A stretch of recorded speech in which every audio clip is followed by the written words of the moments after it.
Hello class 10th student, स्वागत है एक बार फिर से मेरे चैनल बाबा मैथ्स वाला में। और आज के लेक्चर में हम लोग शुरू करने वाले हैं linear equation in two variables का पार्ट 4। और इस पार्ट में हम लोग पढ़ने वाले हैं अपना अगला topic algebraic conditions for number of solutions. इसमें बहुत ज़्यादा इंपॉर्टेंट टॉपिक चलेगा क्योंकि ये एग्जाम के पॉइंट ऑफ व्यू से हर साल इंपॉर्टेंट होता है और इस साल भी हमारे सिलेबस में ये है, ठीक है ना। तो किस किस तरह का क्वेश्चंस पहले सॉल्व करेंगे, इसमें हल्का सा इंट्रोडक्शन उसका देख लेते हैं।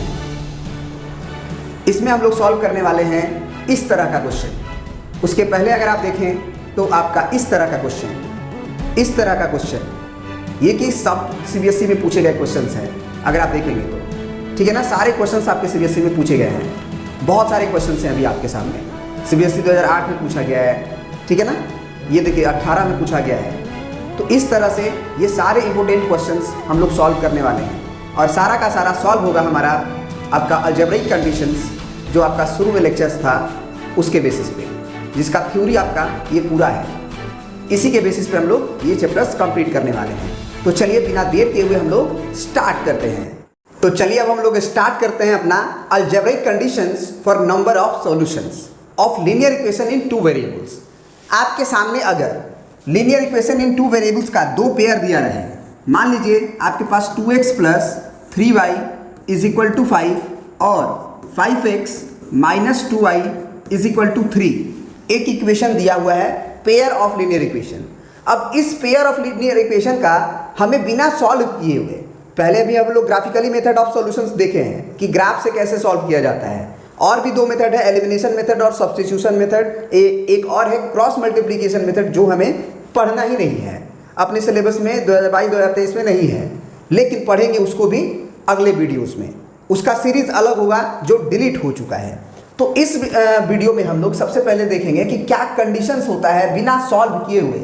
इस क्वेश्चंस को हम लोग ग्राफ नहीं बनाएंगे, ना एलिमिनेशन से सॉल्व करेंगे, ना सब्स्टिट्यूशन से, और देख के ही केवल बता देंगे कि इसके नंबर ऑफ सॉल्यूशंस कितने हैं, ठीक है ना। नंबर ऑफ सॉल्यूशंस कितने हैं कैसे पता करते हैं? एक तो आपका बुक्स में कंडीशंस हैं, उसके अकॉर्डिंग चेक करके बता सकते हैं, और एक है मेरा मेथड जो ऑब्जर्वेशन से आप फील कर सकते हैं, महसूस कर सकते हैं, देख सकते हैं, और बिल्कुल आपको समझ में भी आएगा। वो क्या है मेथड? देखो, सबसे पहले हम यहाँ पे ये जो इक्वेशन दिए हैं, ये निश्चित रूप से x इज इक्वल टू 1 और y इज इक्वल टू 1 को सेटिस्फाइड करेगा। आप डाल के भी देख सकते हो। x की जगह पे 1 डालोगे तो 2 1 जा 2, y की जगह पे 1 डालोगे तो 3 1 जा 3, और 3 और 2 5 आ गया, यानी कि LHS RHS बराबर है। उसी तरह से x इज इक्वल टू 1 इसमें डालेंगे तो 5 1 जा 5, और y की जगह पे 1 डालेंगे तो 2 1 जा 2, तो 5 में से 2 गया 3। ये सॉल्व हो रहा है, मतलब इसका सॉल्यूशंस मिल रहा है और एक सॉल्यूशन मिल रहा है, तो ये इंटरसेक्टिंग का ग्राफ हुआ, ठीक है ना। अभी वो कंडीशंस तुम्हें बताने वाले हैं जिससे केवल देख के ही इक्वेशन को तुम समझ जाओगे। तो ये एक पहला क्वेश्चन है, मान लो तुम्हारा ये क्या है, एक पहला क्वेश्चन है तुम्हारा। अब एक दूसरा क्वेश्चन लेते हैं जिसमें हम क्या करते हैं, एकदम ध्यान से देखना। 2x plus 3y is equal to 5 है, और हम क्या कर रहे हैं कि इसी इक्वेशन में, ये जो इक्वेशन नंबर 1 है, इसी में 2 से चाहे 4 से चाहे 5 से या एक फिक्स कांस्टेंट नंबर जो भी आपके मन में हो उससे मल्टीप्लाई कर दो। LHS को भी उसी से, RHS को भी उसी से। यानी कि अगर मान लो अगर हम 7 से मल्टीप्लाई कर देते हैं तो ये 7 2 जा 14x, ये 7 3 जा 21y, और ये 7 5 जा 35। तो हम कहेंगे कि क्या ये इक्वेशन, अगर इसे 2 माने, यही पेयर ऑफ लीनियर इक्वेशन हमें दे दे और कहे कि इसको सॉल्व करके बताओ उसका सॉल्यूशन कितना होगा, तो जरा बताओ, तुम खुद से ही ये नहीं समझ जाओगे कि भैया ये लाइन और ये लाइन दोनों सेम ही है। भले ही आपको पेयर में दिया है तो ये लाइन क्या करेगा, कोइंसाइड करेगा, यानी कि पहला लाइन भी इसी के ऊपर और दूसरा लाइन भी इसी के ऊपर ही आएगा।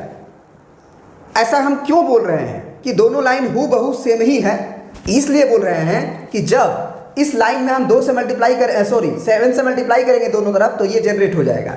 या फिर दूसरे इक्वेशन में हम कह सकते हैं कि 7 कॉमन ले लेते हैं, तो 7 कॉमन लेने के बाद ये क्या बचेगा, 2x प्लस 7 3 जा 21 और इक्वल टू में हमारा 35 बचा। अब 7 को हम RHS में भेजेंगे तो वो डिवाइड में जाएगा, तो डिवाइड में जाएगा तो 7 5 जा 35, तो ये पहला ही लौट आया 2x प्लस 3y, है ना। 2x plus 3y is equal to 5।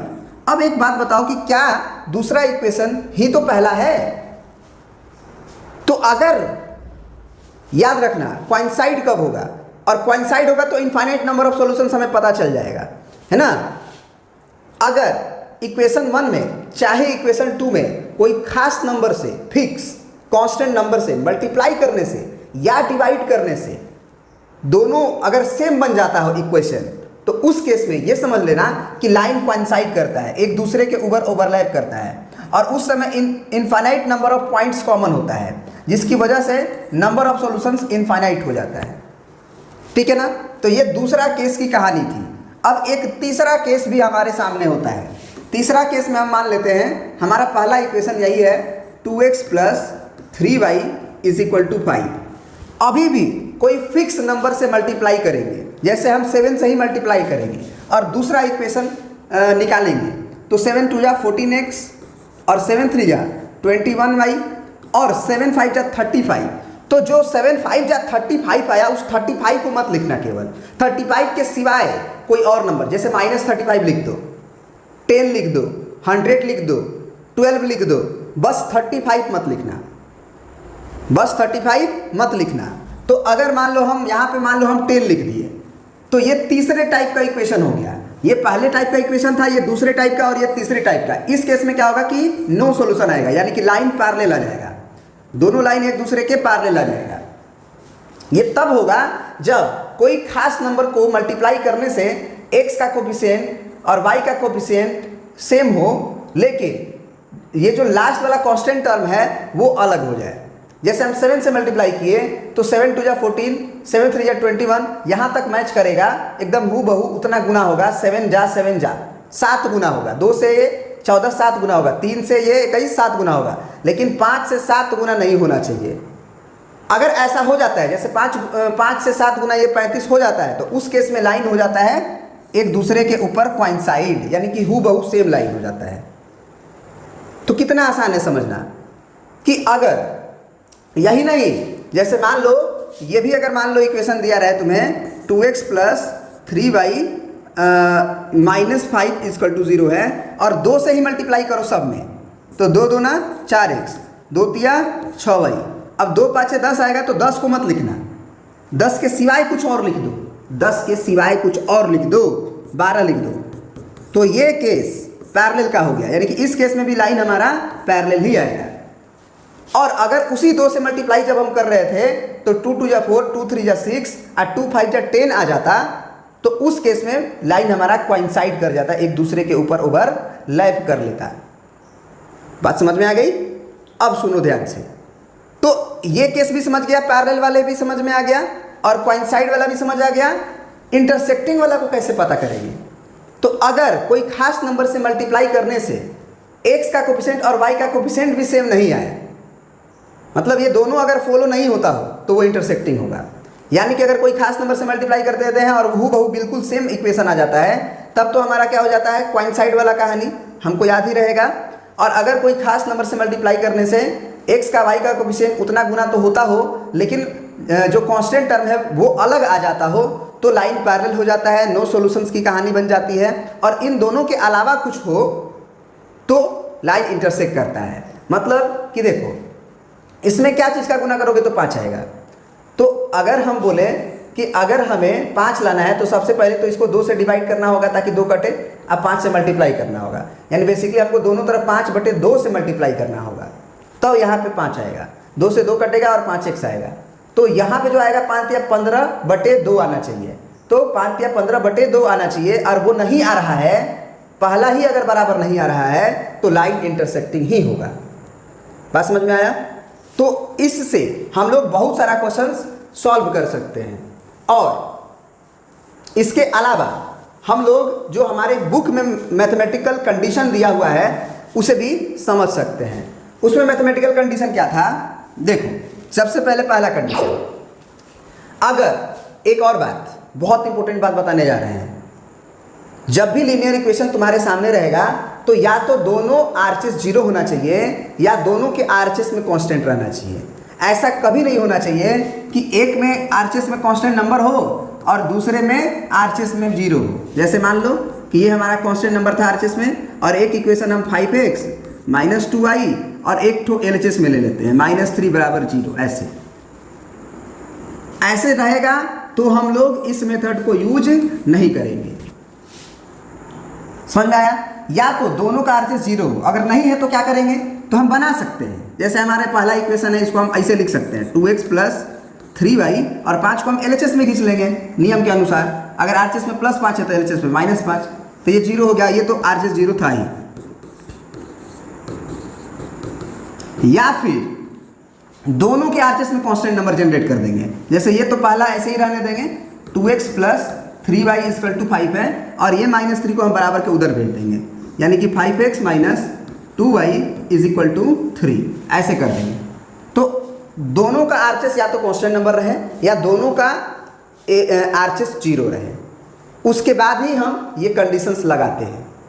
ये कंडीशन क्या है कि अगर a1/a2 is not equal to b1/b2 होगा तो लाइन हमारा इंटरसेक्टिंग होता है, यानी कि दोनों लाइन इंटरसेक्ट करेगा, पहला लाइन भी और दूसरा लाइन भी। कैसे, इसको चेक करके बताते हैं। सबसे पहले तो a1 b1 c1 को पहचानना पड़ेगा, a2 b2 c2 को पहचानने आना चाहिए।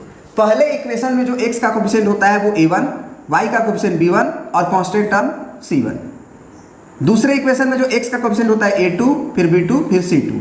तो अगर हमको a1/a2 करना है तो यहाँ देखो, यहाँ पे बस बाई लगा दो, a1/a2 हो गया। b1/b2 करना है यानी कि यहाँ बाई लगा दो, तो यहाँ भी बाई लगा दो।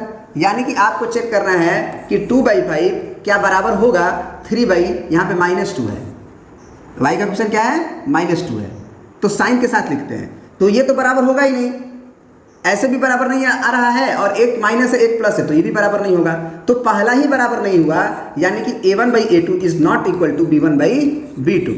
तो इस केस में हमें पता चल जाता है कि लाइन हमारा इंटरसेक्टिंग होगा। और हम ऐसे भी बताए थे कि उतना गुना करने से नहीं आ रहा है। साफ देखो कि कोई भी नंबर से गुना करने से फिर ये अगला नहीं आएगा। जैसे हम इसमें हम बोले थे कि अगर तुम 5/2 से गुना करो, यहाँ 5/2 से गुना करो तो ये 2 से 2 कट जाएगा, 5x आएगा। अगला में 5 या 15/4 आना चाहिए। तो 15/4 से अगर ये अलग हो जाता है, जैसे -2 तो अलग है, 15/4 आना चाहिए और आ रहा है -2, तो पहला ही अगर डिफरेंट हो गया मल्टीप्लाई करने से तो लाइन इंटरसेक्टिंग हो जाता है।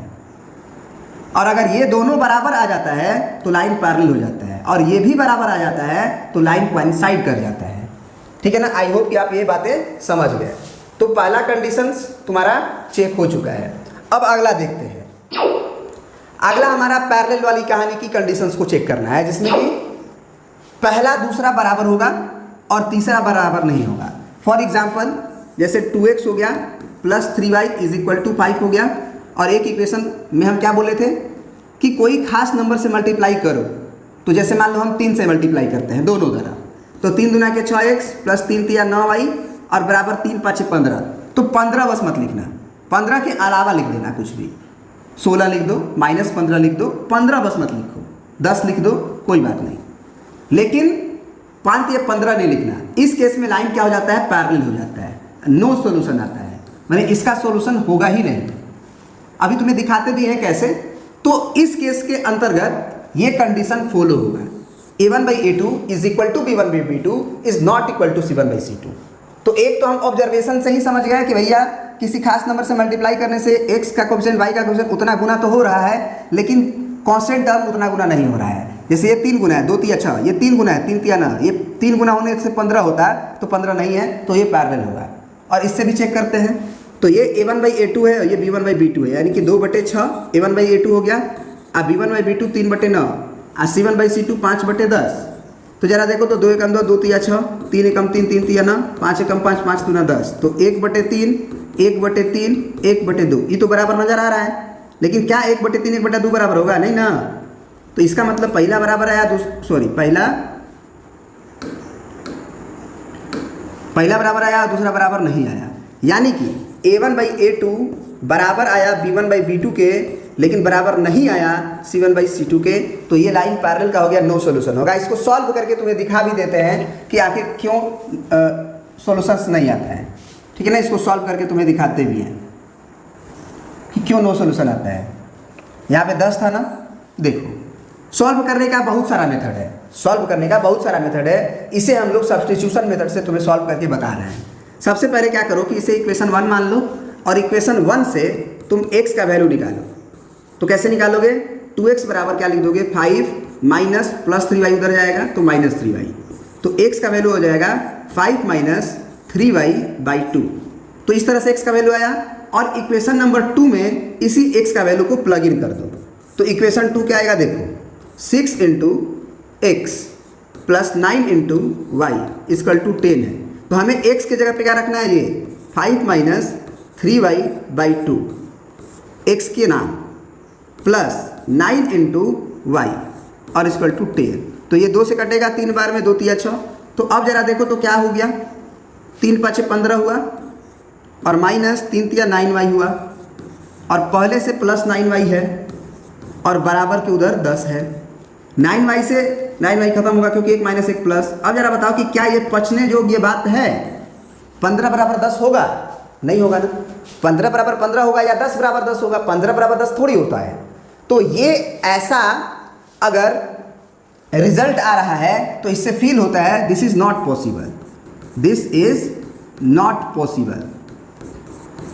और इसी कारण हम लोग लिख देते हैं नो सॉल्यूशन, कि इसका सॉल्यूशन नहीं होगा। तो एक तो हुआ कि सॉल्व करके दिखा दिए कि नो सॉल्यूशन होगा, लेकिन विदाउट सॉल्व करके बताना होगा कि नो सॉल्यूशन होगा। तो उसके लिए तुम्हें यही कंडीशन चेक करना होगा, a1/a2 is equal to b1/b2 is not equal to c1/c2। उस केस में पैरेलल वाली कहानी आती है और नो सॉल्यूशंस आता है। आई होप कि अच्छे से क्लियर हो गया होगा। अब आते हैं एक और भी क्वेश्चन में, एक तीसरा कंडीशन पे। तीसरा कंडीशन हमारा था कि तीनों बराबर हो जाए, a1/a2 is equal to b1/b2 is equal to c1/c2। इस केस में हमारा लाइन क्या होगा, कोइंसाइड करेगा। ध्यान से देखो, दोनों लाइन एक ही के ऊपर होगा। समझ रहे हो बात? दोनों लाइन हमारा एक ही के ऊपर होगा। देखो कैसे, मान लो हमने बोला था कि कोइंसाइड कैसे होता है कि कोई खास नंबर से मल्टीप्लाई LHS में करो, उसी से RHS में करो, एकदम हूबहू इक्वेशन लेके आ जाओ। तो पहला मान लो पेयर में जो पेयर ऑफ लीनियर इक्वेशन रहता है L1 का और L2 का, उसमें हमारे पास L1 ये है और L2 में हम क्या कर देते हैं, 5 का गुना कर देते हैं। तो 5 गुना के 10x, 5 तिया के 15y और 5 25, एकदम सेम नंबर। LHS में भी उसी से, RHS में भी उसी से। तो 5 से गुना के 5 10, 5 15, 50 25। अब ये दोनों इक्वेशन देके हमें पूछे कि भैया सॉल्व करो, सॉल्यूशन निकालो, कितना सॉल्यूशन होगा। तो इसमें तो सीधे दिख रहा है कि 5 गुना सब है, तो ये लाइन कोइंसाइड ही करेगा, दोनों लाइन इसी के ऊपर आएगा। a1/a2 b1/b2 c1/c2 भी निकाल के देख लो। हमने बोला था कि a1/a2 b1/b2 c1/c2 तभी चेक करना जब दोनों का RHS या तो 0 हो या दोनों का RHS में कांस्टेंट नंबर हो। एक कांस्टेंट RHS में हो और दूसरे का कांस्टेंट LHS में हो तो नहीं। तो यहाँ पे हमारा दोनों कांस्टेंट नंबर RHS में है, तो यहाँ पे हम लोग a1/a2 b1/b2 c1/c2 लगा सकते हैं। तो ये a1/a2 होता है, ये b1/b2 होता है, ये c1/c2 होता है। तो 2/10 a1/a2 हो गया, 3/15 b1/b2 हो गया और c1/c2 5/25 हो गया। तो 2 एकम 2, 2 5 10, 2 एकम 3 एकम 3, 3 5 15, 5 एकम 5 और 5 25। तो 1/5, 1/5, 1/5। तो ये बराबर आया ना। इसका मतलब हुआ कि a1/a2 बराबर आ रहा है b1/b2 और बराबर आ रहा है c1/c2। किस केस में? जब लाइन कोइंसाइड कर रहा है।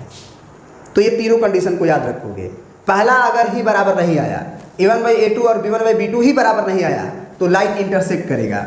और अगर पहला बराबर आया, दूसरा बराबर नहीं आया, तो लाइन पैरेलल आएगा। और अगर तीनों बराबर आ गया, मतलब पहला लाइन और दूसरा लाइन एक दूसरे के ऊपर ओवरलैप कर लेगा, मतलब हूबहू सेम ही लाइन होगा। ठीक है ना, बात अच्छी तरह से समझ गए होंगे।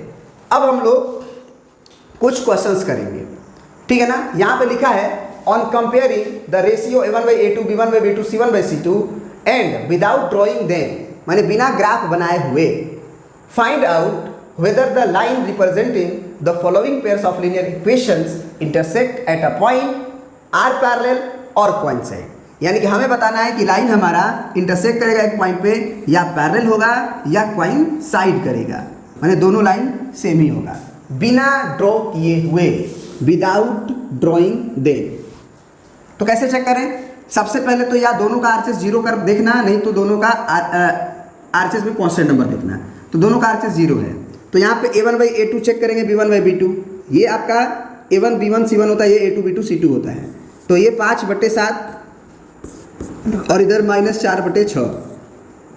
सबसे पहले तो इसको काटाने की जरूरत नहीं है, क्योंकि पहला पॉजिटिव नंबर है और दूसरा नेगेटिव नंबर है, तो नंबर लाइन पे तो ओरिजिन के उधर पॉजिटिव होता है, इधर नेगेटिव होता है, तो बराबर कहाँ से होगा?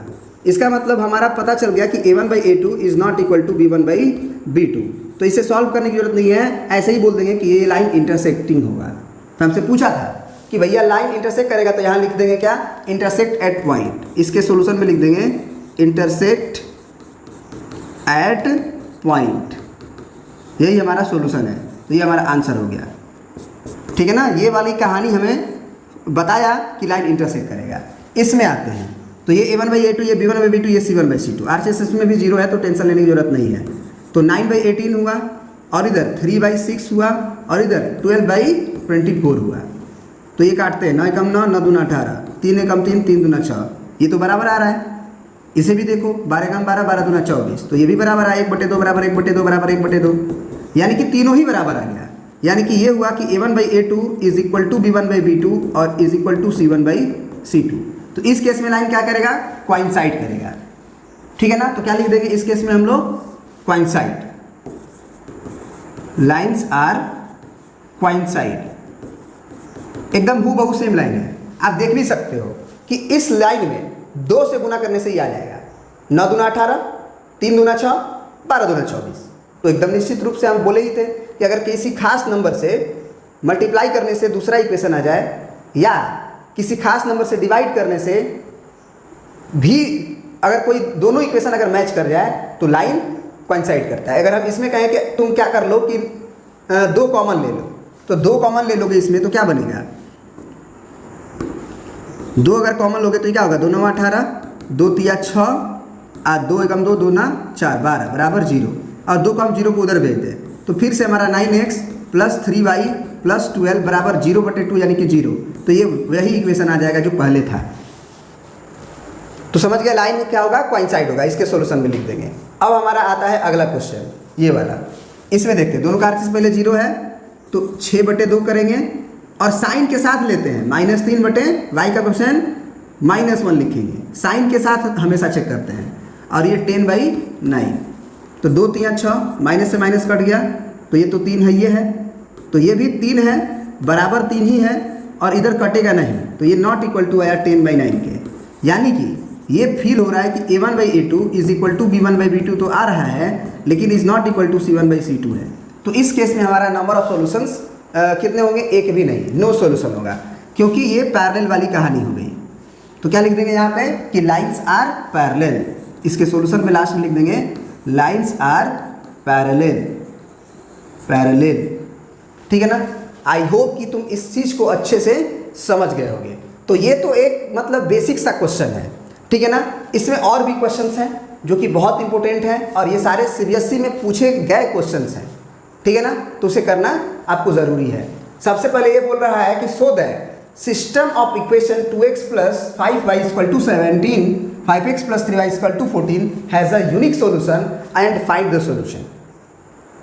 यानी कि सोल्यूशन भी निकालना है और ये प्रूफ भी करना है कि इसका यूनिक सोल्यूशन होगा। तो यूनिक सोल्यूशन इंटरसेक्टिंग वाला में ही कहा जाता है कि यदि लाइन इंटरसेक्ट करेगा तो only one solution, only one solution. और इसी का एक सेकेंड ना, माने इसको कहो चाहे यूनिक सोल्यूशन कहो, दोनों सेम चीज़ होता है। तो इसका मतलब हमको अगर ये प्रूफ करना है कि ये यूनिक सोल्यूशन देगा, यानी कि we have to prove unique solution, therefore we have also prove, also so लिख सकते हैं, also so a1/a2 is not equal to b1/b2। अगर ये हम दिखा दें, इसका मतलब हमारा खुद ही पता चल जाएगा लाइन इंटरसेक्टिंग है, यूनिक सोल्यूशन होगा। तो चेक करते हैं a1/a2 b1/b2। तो RHS सबसे पहले 0 होना चाहिए, नहीं तो कांस्टेंट नंबर दोनों होना चाहिए। तो दोनों कांस्टेंट RHS में कोई दिक्कत नहीं है। तो यहाँ पे a1/a2 b1/b2 चेक कर किया जाए तो ये 2/5 है और इज इक्वल टू 5/3। तो ये बराबर होगा क्या? 2/5, 5/3 के बराबर कैसे हो सकता है? 2/5 2/5 के बराबर होगा, काटा थोड़ी सकते हैं। तो ये बराबर नहीं आया। इसका मतलब a1/a2 is not equal to b1/b2, this imply unique solution. हो गया यूनिक सोल्यूशन, ये हम 100 कर दिए। अब इसे सॉल्व भी करना है, तो सॉल्व करने का हमारे पास 3 मेथड है जो हमें पढ़ना है। ग्राफिकली मेथड, फिर तुम्हारा क्या है एलिमिनेशन मेथड, सब्स्टिट्यूशन मेथड। तो इन्होंने ये नहीं बोला है कि किस मेथड से आपको बनाना है, तो आप किसी भी मेथड से बना सकते हो। तो चलो अब हम लोग अपना एक मेथड से बना ही देते हैं, इसको सब्स्टिट्यूशन मेथड से बना देते हैं ना, किसी से सब्स्टिट्यूशन से। तो सब्स्टिट्यूशन से क्या करना है, कैसे बनाते हैं, इसको हम लोग इक्वेशन 1 मानेंगे, इसे इक्वेशन 2 मानेंगे, ठीक है ना। इक्वेशन 1 को इम्प्लाई करेंगे और x का वैल्यू निकालेंगे in the terms of y। तो 2x बराबर क्या हो जाएगा हमारा 17 माइनस 5y। हमने 5y को RCS में भेज दिया, तो x का वैल्यू क्या हो जाएगा 17 माइनस 5y डिवाइडेड बाई 2, और इसे हम लोग मान लेंगे इक्वेशन नंबर 3। अब इसी x के वैल्यू को हम लोग इक्वेशन नंबर 2 में डालेंगे, यानी कि जहाँ भी x होगा, जैसे 5x plus 3y equal to 14 है हमारा इक्वेशन नंबर 2। तो अब x के जगह पे जैसे 5 हो गया, और x के जगह पे क्या लिख देंगे 17 minus 5y divided by 2 plus 3y is equal to 14। अब ये कटेगा तो नहीं, तो इसका मतलब हमें एलसीएम लेना होगा। तो 2 और 1 का एलसीएम 2 से 2 कट गया, तो 5 से सिंपल गुना, 17 × 5 = 85 माइनस 5 × 5 = 25, ठीक है ना, और प्लस 1 से 2 में डिवाइड करेंगे तो 2 आएगा, 2 × 3 = 6y और इज इक्वल टू 14। अब 2 उधर जाएगा, ये 25y माइनस में और 6y प्लस में है, तो घटाएंगे तो क्या हो जाएगा माइनस 19y, ठीक है ना, और प्लस में 85 और इज इक्वल टू 14 दूना 28।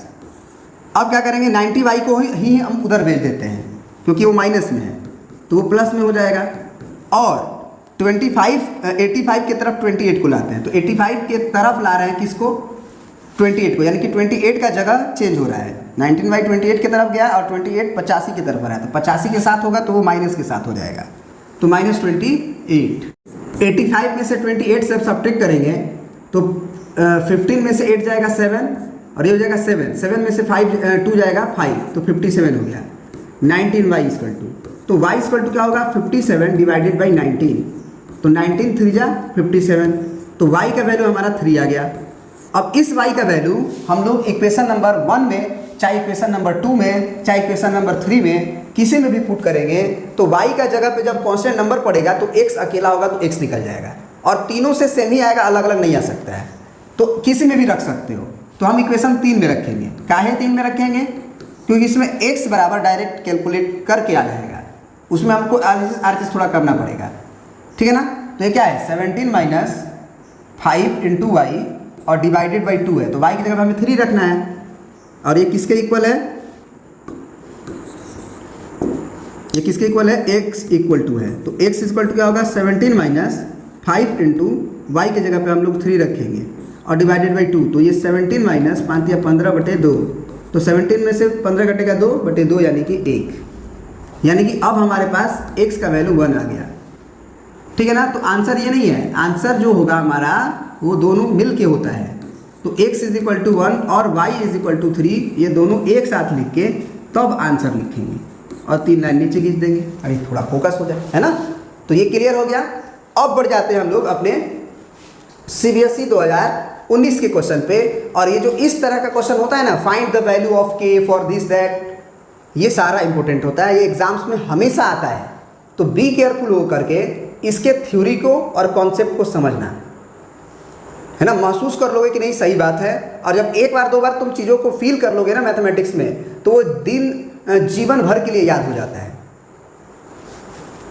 तो यहाँ पे बोला है कि find the value of k for which system of equation this and this, है ना, this and this has unique solution. तो यूनिक सॉल्यूशन के लिए कंडीशन क्या होता है, क्या लिखेंगे सॉल्यूशन में लिखेंगे कि for unique solution, for unique solution a1/a2 is not equal to b1/b2। यही ना कंडीशन होता है, यही ना कंडीशन होता है कि a1/a2 बराबर नहीं होना चाहिए b1/b2 के, तभी यूनिक सॉल्यूशन होगा। तो अब क्या करेंगे, a1/a2 और b1/b2 को चेक करेंगे। तो सबसे पहले RCS 0 होना चाहिए या कांस्टेंट नंबर होना चाहिए, तो है, तो अब a1/a2 क्या होगा k/3, b1/b2 क्या होगा 2/6, 2/6 प्लस के साथ ये तो कोई बात नहीं, और यहाँ पे लिख देंगे नॉट इक्वल टू, और ये 2 एकम 2, 2 तिया 6, तो k is not equal to, इस 3 को हम उधर भेज देंगे, तो 3 एकम 3/3, पहले से ये जो 3 था 3 से 3 कट गया 1 आया, तो k is not equal to 1। इसका क्या मतलब हुआ? k is not equal to 1 का मतलब कि k का वैल्यू 1 को छोड़ के अगर कोई भी वैल्यू ले लो तो इसका यूनिक सॉल्यूशन मिलेगा। बस k का वैल्यू अगर 1 ले लोगे तो यूनिक सॉल्यूशन नहीं मिलेगा। क्यों? क्योंकि k का वैल्यू 1 लेने से होगा क्या कि a1/a2 बराबर b1/b2 हो जाएगा। यहाँ देख भी सकते हो, k का वैल्यू जैसे ही 1 रखोगे यहाँ पे, तो 1/3 इज इक्वल टू 1/3 हो जाएगा। तो जब पहला बराबर हो जाता है तो लाइन पैरेलल हो जाता है, और अगर दूसरा भी बराबर हो जाता है, इधर वाला भी बराबर हो जाता है, तो लाइन कोइंसाइड हो जाता है। तो हमें तो पहला वाला ही बराबर नहीं रखना है, इसीलिए हम लोग बोलेंगे कि k का वैल्यू 1 को छोड़ के आप कुछ भी ले लो। तो एक तो ये आंसर लिख सकते हैं, या इससे इम्प्लाई करते हैं कि देयर इज, या फॉर यूनिक सॉल्यूशन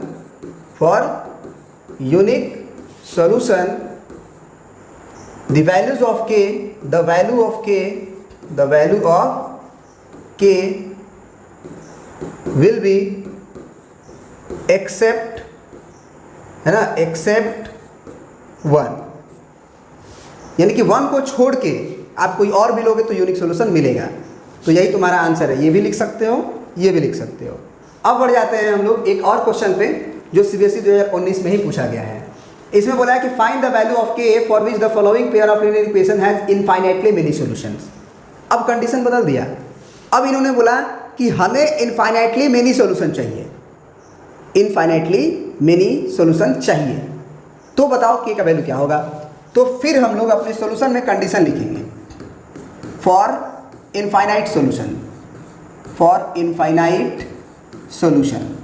क्या होता है इनफाइनाइट सॉल्यूशन में? a1/a2 is equal to b1/b2 और इज इक्वल टू c1/c2, यानी कि तीनों ही बराबर होना चाहिए। तो सबसे पहले तो लाइन को एक साइमेट्रिक फॉर्म में लिखो, जैसे 2x प्लस 3y और इज इक्वल टू 7 है, तो दोनों का आर्चेस में अगर कांस्टेंट नंबर x y के अलावा जो नंबर है वो है तो उधर भी होना चाहिए। तो यहाँ पे भी क्या लिखा है, k plus 1 into X, k plus 1 into X, फिर plus 2k minus 1, 2k minus 1 into Y, और इक्वल टू में ही है हमारा 4k प्लस 1। तो हमने पहले भी बोला था, या तो दोनों का आर्चेस में x और y से फ्री वाला जो होता है, जैसे x और y से फ्री कौन है, 7 है, यहाँ x के साथ ये है, y के साथ ये है, तो इससे फ्री ये है, तो दोनों आर्चेस में है तो कोई बात नहीं, ठीक है। एक LHS में एक आरएचएस में रहेगा तो दिक्कत है, उस समय या तो दोनों को आरएचएस में कर लेंगे या दोनों को LHS में कर लेंगे, आरएचएस में 0 कर देंगे, और तब हम लोग ये कंडीशन को लगाएंगे।